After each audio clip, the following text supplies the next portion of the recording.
The country club ballroom was decorated with silver and gold balloons. 40 years of service banners hung from the ceiling. 200 guests filled the room, celebrating my father's career at Morrison Technologies. I stood near the back with my husband James and our 2 kids, trying to keep 8-year-old Maya and 6-year-old Lucas calm. James taught 5th grade. Maya wore a Target dress. Lucas had already spilled juice on his shirt. We looked exactly like what we were, a middle-class family at a luxury event. Dad took the microphone, flushed from champagne. 40 years of building this company into a national powerhouse. The crowd applauded. My brother Kevin cheered from the front row. My sister Amanda smiled proudly in her designer dress.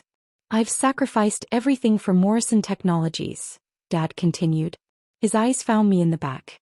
Some sacrifices were harder than others. My eldest daughter married a public school teacher. Lives in a modest house. Drives a 7-year-old Honda. He shook his head. Your loser family ruins my retirement image. The room went quiet. Kevin laughed first. Dad's just being honest. Amanda raised her glass. To Dad's honesty. Some of us maintain the family standards. I felt Maya grip my hand. Mom? Why is Grandpa being mean? It's okay, sweetie, I whispered. Dad continued. I wanted all my children here, but Sarah, you could have at least dressed the kids better. This is a professional event. James leaned close. We can leave. No. Let him finish. Dad launched into career stories, making himself the hero. He talked about his executive pension, the consulting retainer, the board seat he'd keep in retirement.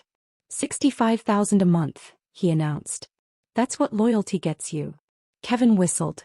Amanda clapped. The new CEO personally approved my package. Called it the most generous in company history. I checked my phone. Monday morning would be different. The party continued. People approached Dad to congratulate him. Kevin worked the room, introducing himself as Richard Sullivan's son. Amanda cornered me near dessert. You could have at least tried. You embarrassed Dad. I'm wearing a dress. From where? Walmart. She smoothed her Oscar de la Renta gown. You made us all look bad. He called my family losers. If the shoe fits. She glanced at James helping Lucas. I smiled and said nothing. By 10 the kids were falling asleep. We headed for the exit, passing Dad's table. Leaving early? Dad called out. Can't afford a babysitter? Kevin snorted. The kids are tired, I said evenly. They're always your excuse. This is why you never advanced anywhere. I looked at him. You're right, Dad. I never sacrificed my family for advancement. Good night. In the car, James gripped the wheel. I've never wanted to punch someone so badly. I know. I typed a message. Monday morning. 8 a.m. sharp. Conference room A. Attendance mandatory. Richard Sullivan. Response. Confirmed. HR and legal will be present. Sunday passed slowly.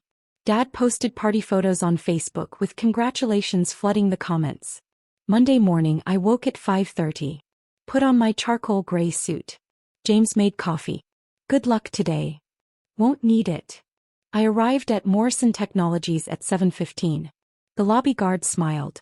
Good morning, Miss Sullivan. My office was on the executive floor, a corner suite overlooking the city.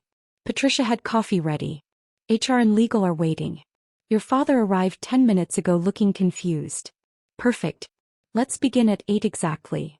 At 8 o'clock I walked into the conference room. Dad sat at the table with Kevin beside him.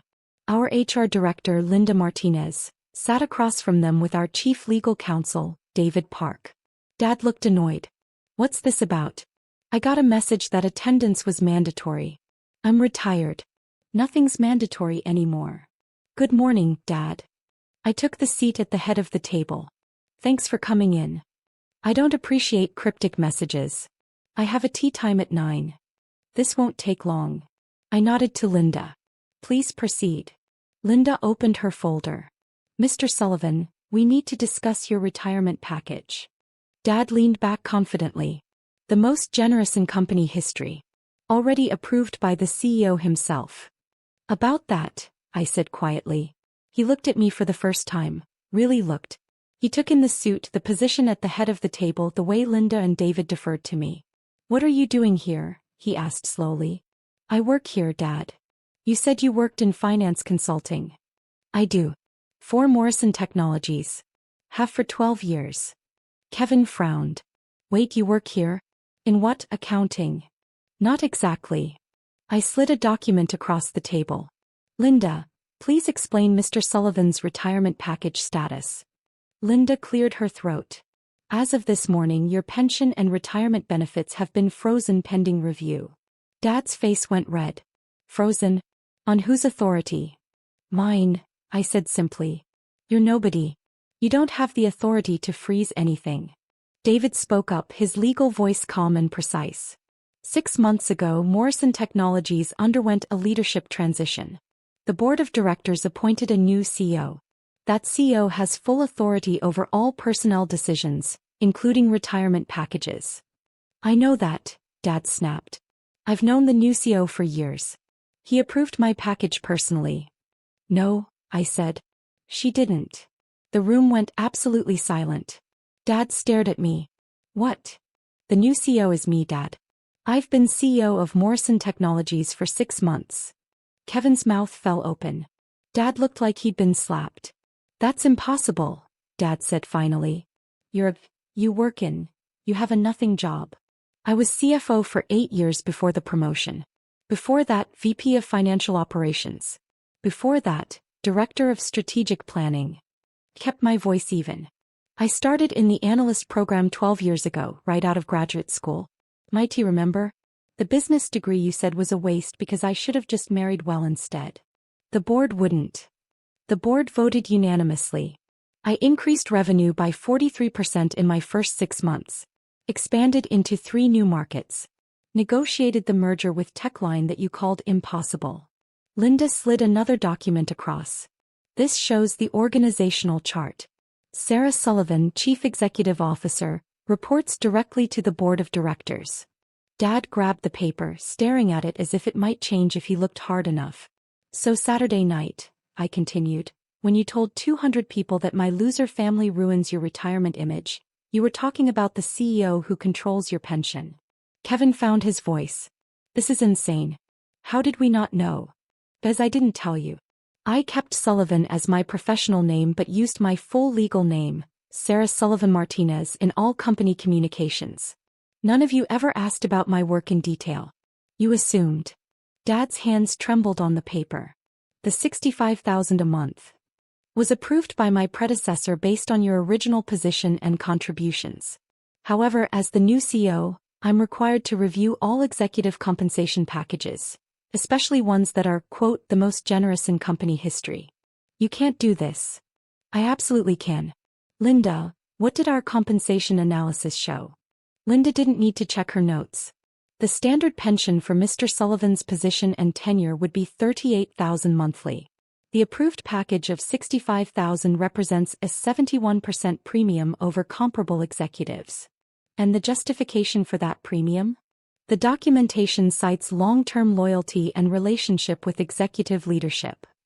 Relationship with leadership that no longer exists, I said, since I'm now the leadership, and our relationship was publicly defined Saturday as my loser family ruining your image.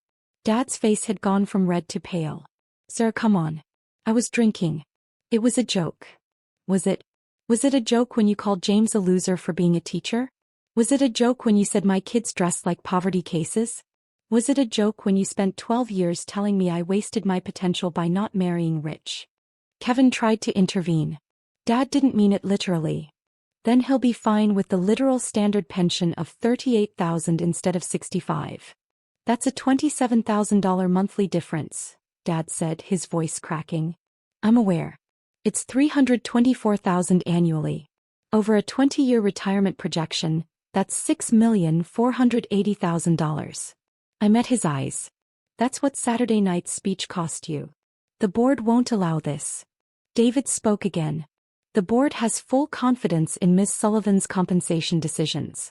In fact, they've requested she review all legacy executive packages for market alignment. Dad looked desperately at Kevin. Do something. What am I supposed to do? She's the CEO. There's more, Linda said quietly. The consulting retainer, the board seat, the executive club memberships. All of those were tied to the premium package. How much total? Dad whispered. I pulled up the spreadsheet on my tablet. Premium pension, consulting retainer, board stipend, club memberships, executive health benefits beyond standard retiree coverage. Total value of approximately $800,000 annually. And without the premium? Standard pension, standard retiree benefits. About $460,000 annually. Kevin did the math in his head. That's a $340,000 difference. Per year, I confirmed. Over 20 years, about $6.8 million. Dad slumped in his chair. You're destroying my retirement over one comment. Not one comment. 12 years of comments. 12 years of you telling me I failed because I chose teaching my husband over money. 12 years of you dismissing my career while I was building this. I gestured around the executive conference room. You never once asked what I actually did. You just assumed. I thought you worked in some entry-level finance job. I run a $4.2 billion company. I manage 8,000 employees across 6 states. I negotiate contracts worth hundreds of millions. And I do it while driving my 7-year-old Honda and living in my average neighborhood because that's where my family is happy. The door opened and Patricia stepped in. I'm sorry to interrupt, but the board meeting starts in 15 minutes. I stood. Thank you, Linda David. Please finalize the revised retirement package and send it to Mr. Sullivan for signature. Dad found one more argument. What about my reputation? People will ask why my package changed. Tell them the new CEO reviews all compensation for market alignment. That's true. Or tell them you publicly insulted the CEO's family and she adjusted accordingly. Also true. Your choice. I walked toward the door, then paused. Oh, and Dad? That country club membership you're losing, the one you've bragged about for 20 years? I'm the one who got Morrison Tech to sponsor it in the first place. 5 years ago when I was CFO. You're welcome. In the hallway, Patricia walked with me toward the boardroom. That was intense. Necessary. I checked my reflection in a window, straightening my jacket. Any other fires this morning? 3. But nothing you can't handle. The board meeting ran 2 hours. Strategic planning, merger review, expansion opportunities. I presented quarterly financials showing continued growth. Board Chair Margaret Chin stopped me afterward. Your father seemed shaken this morning. Family matter. The compensation review was appropriate. Agreed. He studied me. He really didn't know you were CEO. He never asked. His loss. You're the best CEO this company has had in 30 years. Back in my office I had 17 messages. 3 from Kevin demanding I reconsider. 2 from Amanda. 1 from my mother. None from Dad himself. I deleted them all and called James. How did it go? He asked. He knows now. And? His pension dropped by $27,000 a month. That's a lot of money. It's market standard for his position. Every other executive gets the same. Still feels personal. It is personal. He humiliated us in front of 200 people. He called you a loser, our kids poorly dressed. I looked out at the skyline. He did that to the person controlling his retirement. Do you feel better? I feel fair. He'll still get $460,000 a year. He just won't get rewarded for cruelty. That evening I picked up the kids like always. Made dinner, helped with homework. Our routine unchanged. At bedtime Maya asked, "Did you fix the thing with Grandpa?" I addressed it, yes. Good. You shouldn't let people be mean to you. You're absolutely right. After the kids were asleep, James and I sat on the back porch. Kevin texted me, he said. Called me some names. Said you're destroying the family. What did you say? I said his dad destroyed himself by insulting a CEO to her face, and maybe the family should have asked questions before making assumptions. I smiled. I love you. I love you too, loser family and all. 3 weeks later, Dad signed the revised retirement package. He had no choice. The original offer expired and the standard package was all that remained. Amanda stopped speaking to me entirely. Kevin sent one final message calling me petty and vindictive before blocking my number. Mom called once. Was it worth it? Breaking up the family over money? I didn't break up anything. I just stopped subsidizing people who hate me. He doesn't hate you. He called my family losers in front of 200 people. At minimum, he doesn't respect me. Why should I reward that? She had no answer. Morrison Technologies thrived. Q4 exceeded projections. The Techline merger completed ahead of schedule. Industry publications ran features about the youngest female CEO in the tech sector. Dad saw the Forbes article. I know because Mom mentioned it. He says congratulations, she told me stiffly. Tell him thanks. He wants to have lunch. Talk about things. I'm booked through March. I wasn't lying. Running a $4 billion company doesn't leave much time for family reconciliation, especially with family members who need to lose $6 million before they consider apologizing. Maya asked once if we'd see Grandpa at Christmas. Probably not this year, sweetie. Because he was mean? Because he hasn't learned yet that being mean has consequences. Will he learn? I thought about Dad in his reduced retirement, watching other executives get the packages he'd lost, knowing his daughter controlled all of it. Maybe, I said, people can learn. If they want to. 6 months after the retirement party, my assistant forwarded an email. Dad had written to my corporate address, formal and stiff. Dear Miss Sullivan, I would appreciate the opportunity to discuss my retirement package at your convenience. Respectfully, Richard Sullivan. I stared at it for a long time. Then I hit delete and went back to work. The loser family had a company to run.